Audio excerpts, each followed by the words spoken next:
Hello everyone, কি খবর সবার? কেমন আছো সবাই? আশা করি খুব ভালো আছো। আমি আজকে নিয়ে এলাম একটা পাকা পটলের রেসিপি, যেটা দিয়ে আমি করব পকোড়া বা বড়া। তো পাকা ভেদা মার্কা যদি পটলটা হয় তাহলে চটকে বেশ মাখাতে সুবিধা হয়, যেহেতু এটা শুধু পাক ধরেছে মানে রং ধরেছে।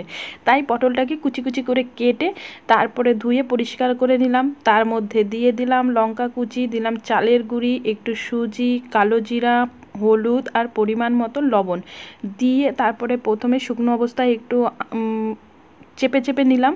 তারপরে একটু জল দিয়ে হাত দিয়ে পুরো চটকে চটকে মাখিয়ে দেখো একটা ব্যাটার বানিয়ে ফেললাম। তারপরে কড়াই বসিয়ে দিলাম ওভেনে। এবার কড়াইটা বসানোর পর কড়াই গরম হয়ে গেলে তেল দিয়ে দিব, মানে যতটা পরিমাণ তেল দেওয়া দরকার ততটা, একটু বেশি তেলে বড়া ভাজতে বেশি ভালো হয়। তো আমি একটু বেশি করেই তেল দিলাম। তারপরে সেই মাখানো ব্যাটারটাকে নিয়ে একদম কটকটি শেপে তেল যতটা ভরা যায় ততটুকু দিয়ে তারপরে একটু জাল করতে দিলাম। এক পিঠ যখন ভাজা হয়ে যাবে তখন উল্টে দিতে হবে। আর এক পিঠ পাকা পাকা পটলগুলো ফেলে না দিয়ে যদি এইভাবে বড়া করে খাওয়া যায় তাহলে কিন্তু বেশ টেস্ট লাগে। বড়াটা ভাতের সঙ্গেও ভালো লাগে, আবার সস দিয়ে খেতেও ভালো লাগে।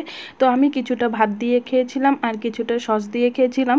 একদম পাকা পটলটা যদি হয় তাহলে হালকা চটকে নিলে ভালো হয়, আর এই টাইপের পটলটাকে একটু বেশি করে গায়ের জোর দিয়ে চটকাতে হয়, আর না হলে শিলের মধ্যে একটু বেটে নিতে হয়। আদা বাটা করে নিলেও কিন্তু সুন্দর হয়। তো দেখো এপিট ওপিট করে আমার লাল লাল করে ভাজা হয়ে গেছে, আর ঢালতে গিয়ে একটা ছিটকে পড়ে গেছে। ও ভাবছিল কি ওকে খাবো না, ওকে ফেলে দেবো, কিন্তু আমি তো সেই রকম পাত্রী না। তাকে তুলে নিলাম, সস দিয়ে ভরিয়ে ভরিয়ে খাবো। ভিডিওটা কেমন লাগলো পাকা পটলের বড়ার অবশ্যই কমেন্ট করে জানাবে।